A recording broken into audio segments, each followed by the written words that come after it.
5. Good evening and thank you for joining us. Major damage in Alaska today as a 7.0 magnitude earthquake shook the city of Anchorage. It even triggered a tsunami warning. Aaron MacArthur has tonight's top story.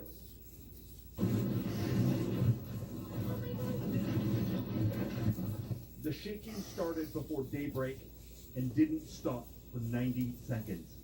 The 7.0 magnitude quake struck 10 kilometers north of Alaska's biggest city just before 8:30.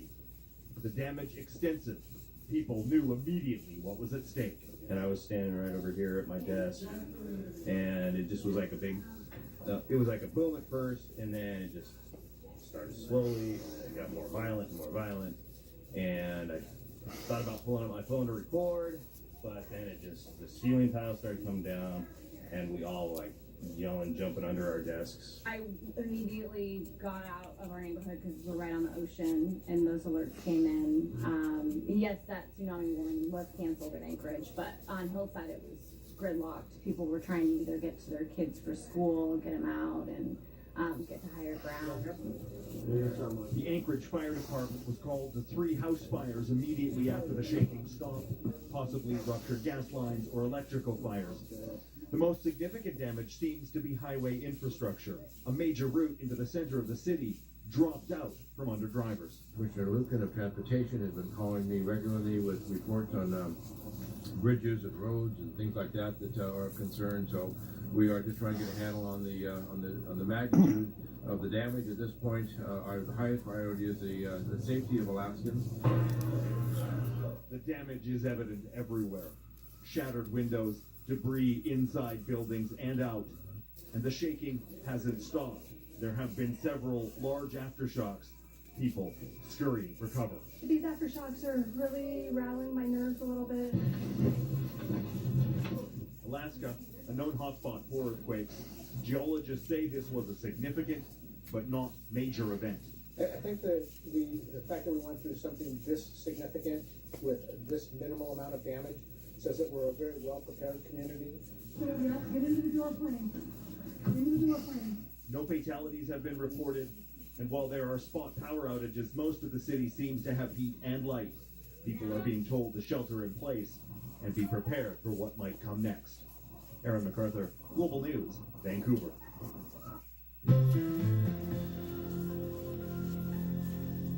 Dense fog and reduced visibility continues to be an issue across Saskatchewan.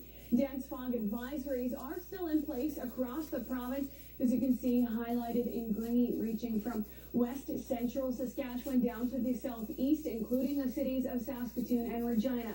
But now we have a new weather alert in white on the board. That's a heavy snowfall warning for southwestern Saskatchewan, including Maple Creek and Val-Marie. That region of the province could see 10 to 15 centimeters of snowfall by Sunday morning. Now taking a look outside through the Global Saskatoon City Cam, you can see that heavy fog still sitting over the city. Daytime high today, -4, which is a degree warmer than normal for this time of year. And over the next 24 hours, this fog is expected to persist into tomorrow morning. Tomorrow afternoon, a cloudy day, and temperatures warming up to -3, dipping to -9 for Saturday night. Now looking through trying to look through the Global Regina City Cam, looks like that rime frost not only has developed in all the trees in the area, but also on the City Cam.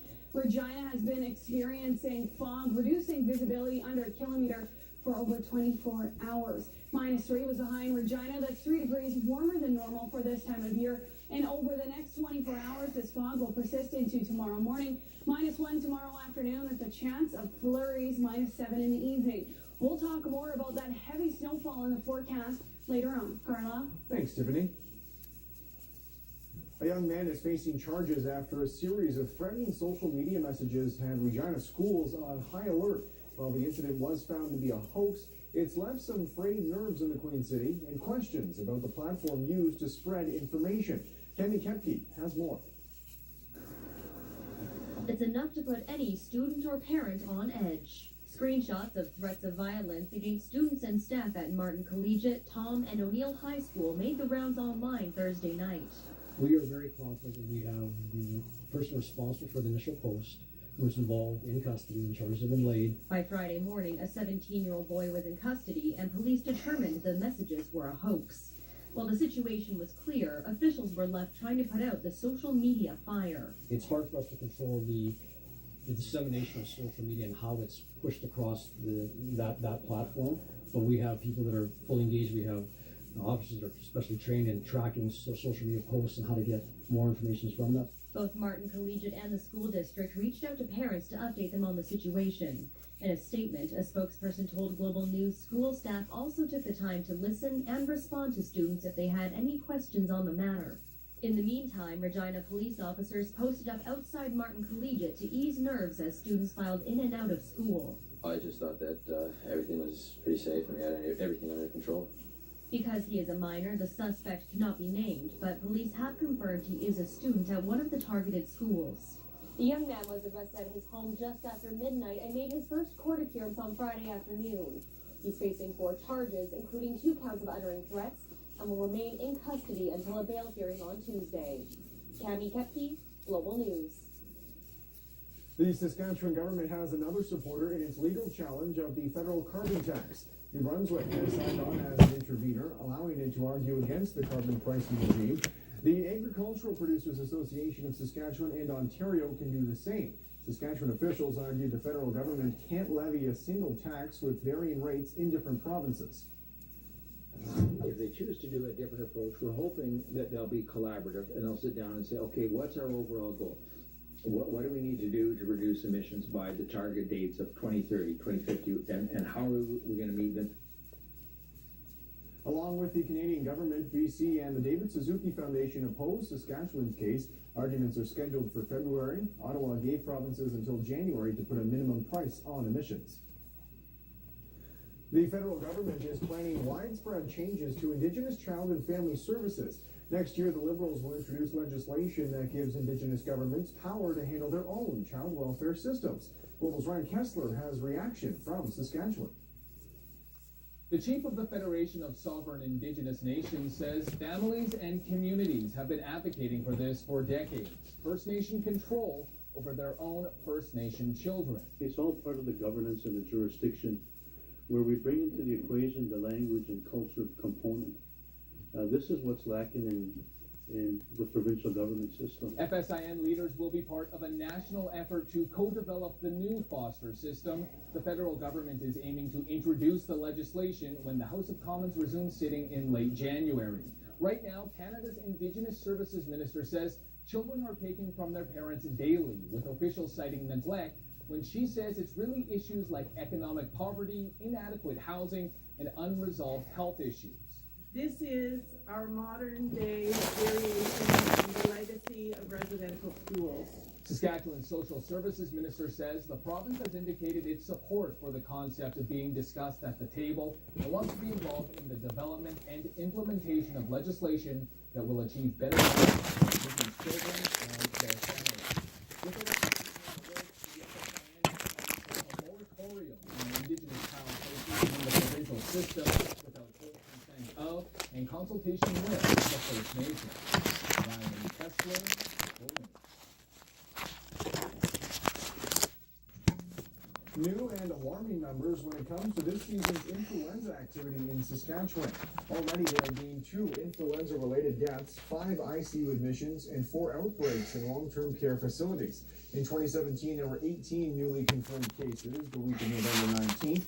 This year, a staggering 98 cases. And here's a look at lab-confirmed cases since September 1st of each year. Numbers are drastically higher this season, with 380 cases, up from 69. The province's chief medical health officer says the figures are deceiving since the start of flu season varies from year to year. Most years it starts late November, early December. This year the flu season has started 2 to 3 weeks earlier, but the rate at which influenza cases is increasing is entirely within the norms of a typical flu season. You are still advised to get a flu shot ahead of the holiday season, since that's when influenza activity is expected to peak. And keep in mind, it takes 2 weeks to be fully effective. SGI is reminding people to make it ho ho home for the holidays. Christy was in her She had way too many drinks. Always tells her friends I'm okay to drive. She's not as good as she thinks. They're introducing some new takes on classic Christmas carols like Call a Friend, Hail a Cab, Stay the Night, and 'Tis the Season to Drive Sober. But the Jolly Tunes have a serious message. It's really important when you're making those plans, when you're heading out on the roads, that you have a plan for a safe ride home. You do it before you head out because nobody's making good decisions after one too many spiked eggnogs. This month, in partnership with SGI and the City of Regina, you'll see us on 7 different occasions with projects specifically on impaired driving.